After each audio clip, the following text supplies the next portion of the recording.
And welcome, welcome, welcome. This is Peter Winnick. I'm the founder and CEO of Thought Leadership Leverage. And you're joining us today on the podcast, which is Leveraging Thought Leadership. Today, my guest is Kristoffer Carter. And let me just give you some quick highlights from his CV here. He's got a new book coming out, as opposed to an old book coming out, called Permission to Glow. He's a spiritual guide to epic leadership. So that'll give us some stuff to talk about. And an executive coach, full life integration, all sorts of interesting things, keynote speaker, the usual array of things and folks that we have on here. So welcome, Kristoffer. Thanks for coming on. Thanks for having me on today, Peter. Oh, my pleasure. So what are the logical and linear steps one would take to become a spiritual guide to epic leadership? Because I'm sure it's a logical, linear path. Yeah, totally. Well, I took a class in college, and right. It's absolutely one of those things that chose me. I would not have chosen or could have predicted what my career path would unfold to look like. I've always had this kind of mindset of a coach and this heart of a coach. I'm that guy that you sit next to on an airplane and share all of your biggest ambitions and deepest fears with. I never knew why. I was just Wait, what's an airplane? Hold on, what's an airplane? It's been a minute. Yeah, totally. The miracle of flight. I don't know if you remember. Yeah. Oh, I heard about that. Yeah. It was great. But yeah, I've always had this kind of ability to connect with people, and I helped build this startup out of Chicago called Centro. We grew from 40 people to about 900 in a period of about 8 years, and along the way won a lot of awards for our culture. And during that time, I was also meditating a lot on my own kind of spiritual path, spiritual quest, and I just noticed all these this weird confluence of business, thought leadership, and also spiritual curiosity. So a lot of my clients now, C-level executives at some of the biggest companies in America, and they also have a lot of spiritual curiosity. So we talk a lot about meditation practice and yoga. So stay there a minute. So I remember there was an article probably 10 or 12 years ago in either Forbes or Fortune, one of the big apps, right? And it was this really interesting article about a bunch of Fortune 500 CEOs that were practitioners of transcendental meditation. Yeah. And it was almost like they were coming out. You know what I mean? It was like the deepest, darkest secrets. Because some of these guys are we're Fortune 500 CEOs at 3M or Metro, these conservative, older guys, not what you'd think of when you think of ooh, that's a West Coast, sitting at Esalen, contemplating your navel. So there's interesting topics that you bring up when you talk about business, thought leadership, and spirituality. Those three are typically on a menu. They're not. So what's interesting is we're living in an age where people are sharing those things. It seems like that's sort of the wave that you're on. Well, and I love that you bring that up, Peter, because transcendental meditation, it's a long road. It's a marathon. One of my mentors and heroes, this guy, David Bishop, he's the former president of Sony Pictures. I worked for him when I worked at Metro-Goldwyn-Mayer many years ago in my career. And he kind of came out recently and said he's meditated every single day, twice a day for the last 45 years doing TM.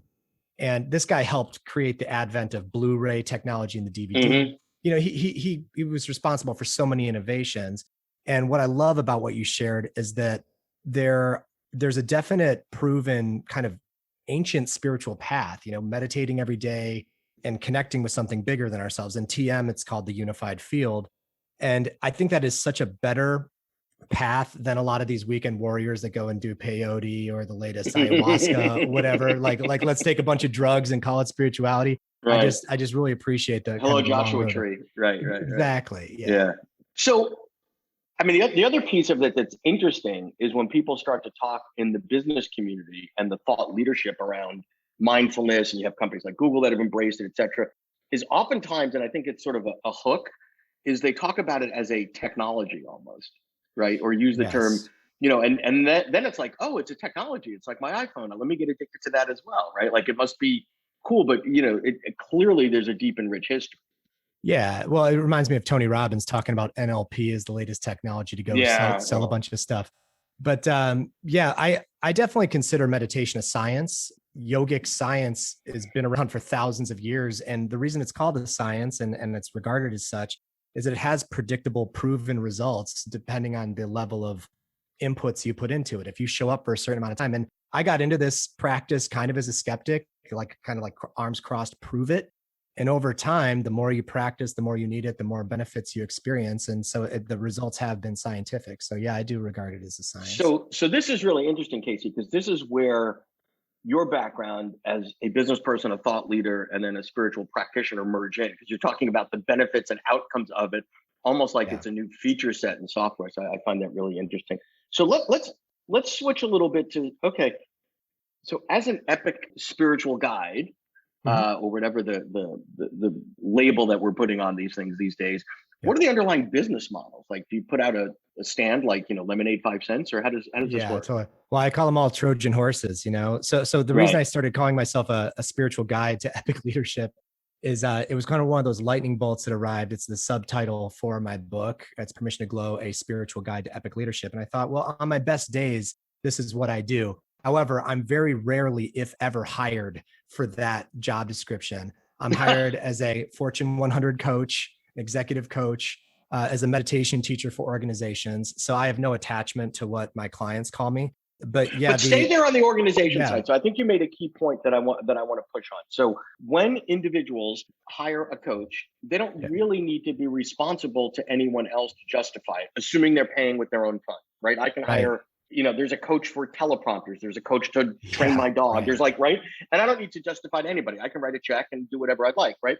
When Yeah, we bring it into the workplace, yeah, and the companies are paying, there is a fiduciary responsibility to justify the investment, that we're using shareholders' dollars to make yeah. this investment. So push that for me a little bit in terms of, okay, how do you sort of make the argument to the green visor people, Yep. both at the individual coaching level and then developing the capabilities at the organization? Because this to me is the money shot of where thought leadership plays.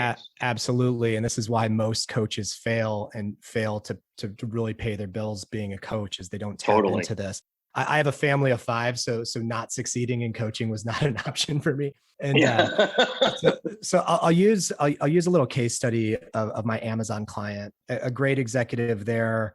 He's in charge of about a few hundred people, $1 billion revenue stream. He hired me out of pocket through my website, This Epic Life. So technically, he hired me as my life coaching rate.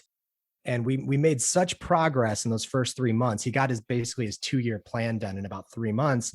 He had the company rehire me through the company.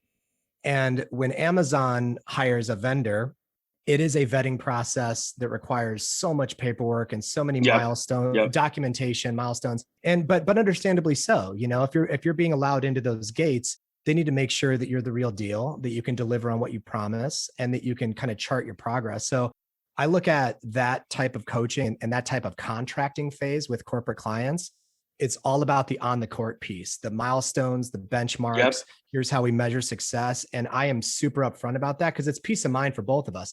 The good news is, once you're in, they usually pay you in a lump sum all up front. You walk out with like a publisher's clearinghouse check, and you're so freaking motivated to show up every single week for the rest of the year. It's kind of a win-win for a small business to get that check up front.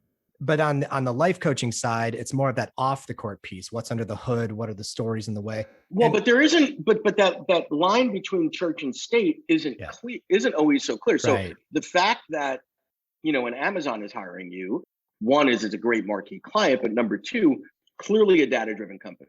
And they're not Yes. known for, I mean, this is the company that's known for using wooden doors as Right. desktops. Not Google's more known for the, I wouldn't say frivolous, The but the more, lavishly, right. the more lavish, food and all these other things. So Amazon's probably looking at it more like, okay, there's an ROI on this. There's an impact. We spend $1, we get back 5. But I want to touch on sort of the holistic piece, right? It's really, really hard to be a business coach and say, all right, I don't want to hear any crap about your family. I don't want to hear any crap about you having a midlife crisis. I Yeah, don't right. you can't do that, right? But it's sort of Yeah. which leads and which sort of plays subtitle, if you will. Yeah, well, I think all of us have to satisfy when we're hiring a coach, whether we're an organization or an individual, we have to satisfy that left brain and right brain. What are we here to Yep. accomplish? How measuring success, and also that kind of qualitative piece. And my clients that have been with me 3 years, including this Amazon client, they have this nice balance of both. And it creates this responsibility on the coach or the thought leader Sure. to document and to back up what you say and prove it out. So it's not a part of my business that's necessarily fun on the contracting level to lay out that granular detail. Well, However, there's a lot. nobody gets into business for themselves to do enterprise level, SOWs and contracts and MSAs and all that. Nobody. Totally. But the peace of mind, and also the the kind of swagger in your step it gives you to be an Amazon, premium vendor coach, it's done wonders for my small business. And I'm super grateful for all of it. It's not necessarily easy to service that type of client, but here's the beautiful, dirty little secret, Peter, is that all coaching, it's like that scene in Avengers when Banner's like, here's my secret. I'm always angry. I'm always the Hulk. All coaching is life coaching, I believe. Whether I'm coaching a C-level executive or Sure. a conscious parent who wants to start their own business, it's all about those stories that get in the way and hold us back. But Yeah, yes, well, nobody. I mean, a CEO isn't hiring a coach to teach them cash flow, balance sheet, ROI, right. Yeah. strategic planning, whatever. Yeah. It's what's getting in your way, either the relationships in the workplace, or what are the dysfunctions, or at home, or the distractions, etc. If you're enjoying this episode of Leveraging Thought Leadership, please make sure to subscribe. If you'd like to help spread the word about our podcast, please leave us a review and share it with your friends. We're available on Apple Podcast and on all major listening apps, as well as at thoughtleadershipleverage.com/podcasts. So I want to push more on the business model. So you have coaching, and I would argue that while coaching is incredibly gratifying, for many, it's a pretty crappy business model, right? No scale. It's all based on you. What are the other sort of business lines or business models? So if I picked up your book Yeah. and fell in love, how can I pay you? What can I pay you to do? Yeah. So the book has been great because it's come about 5 years into my business journey, kind of going out on my own for the last 5 years. And the book has reorganized all of my service lines and offerings. So it's going to include certification of coaches. Every few months, we'll certify like another group of coaches.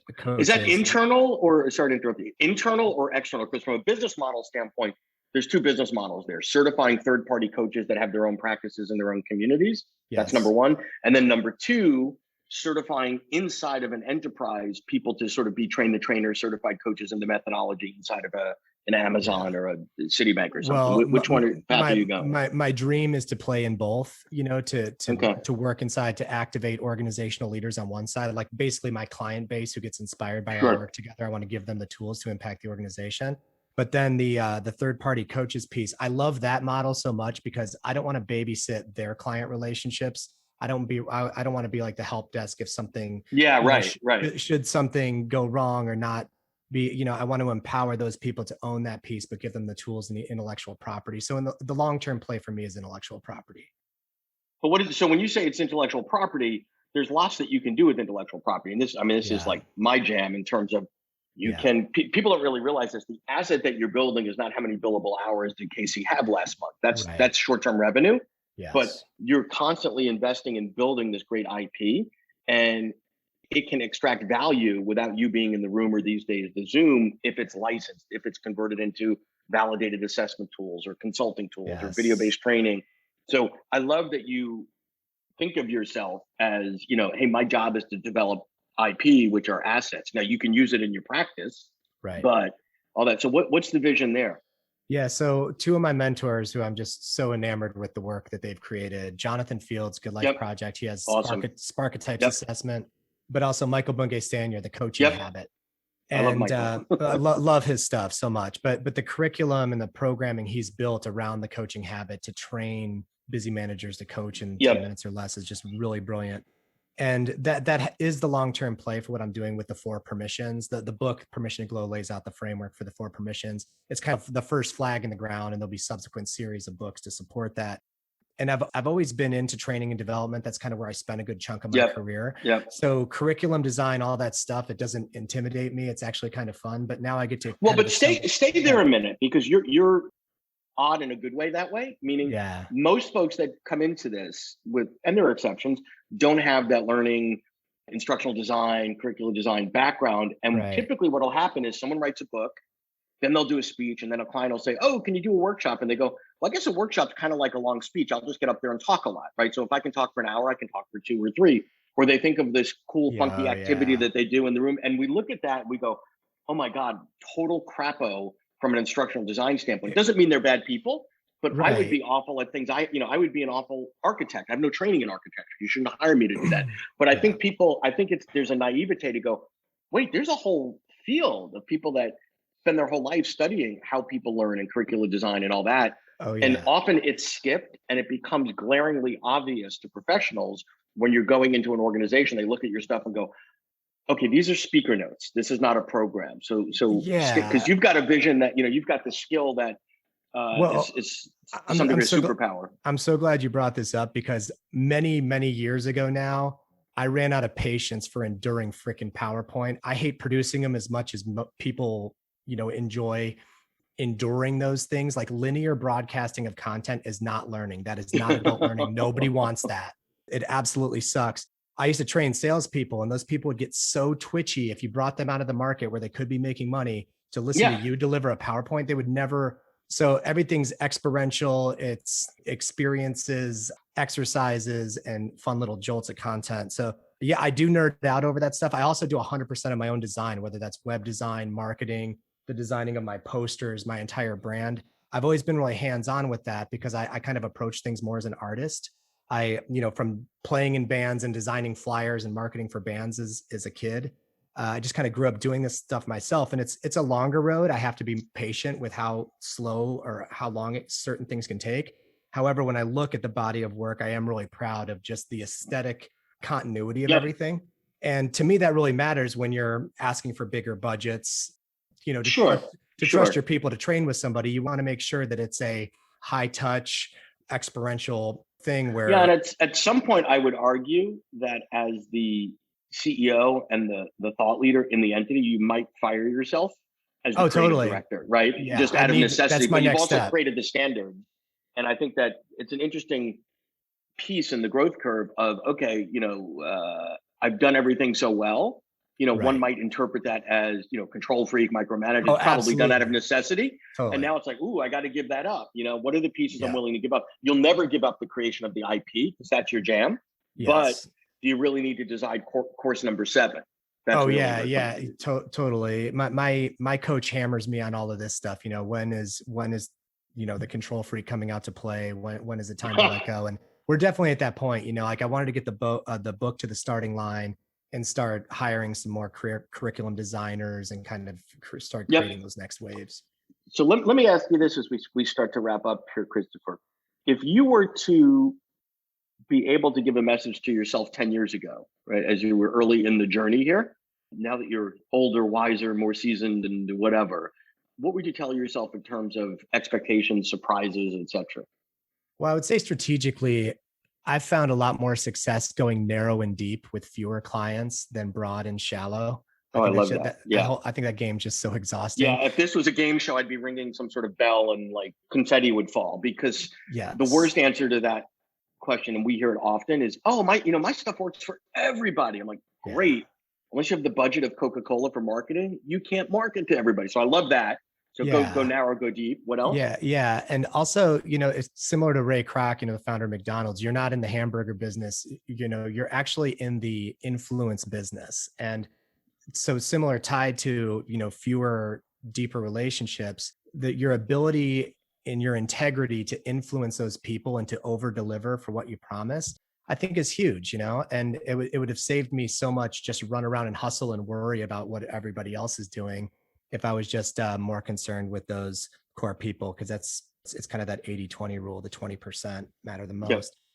And then also the figure out a way to make it fun, because you're going to work your ass off regardless, so you might as well have fun while you're doing it. It should be some sort of a creative exercise that really kind of scratches all your itches creatively, because so much there's a lot of late nights that are just kind of a Yeah. given. No, and I think that's a key point because, I have friends that are accountants during tax season. There doesn't appear to be anything fun about that, right? 18 hours a No. day over and over. Their eyes are bloodshot. They're not eating well. They're working their butts off, blah, blah, blah, blah, blah.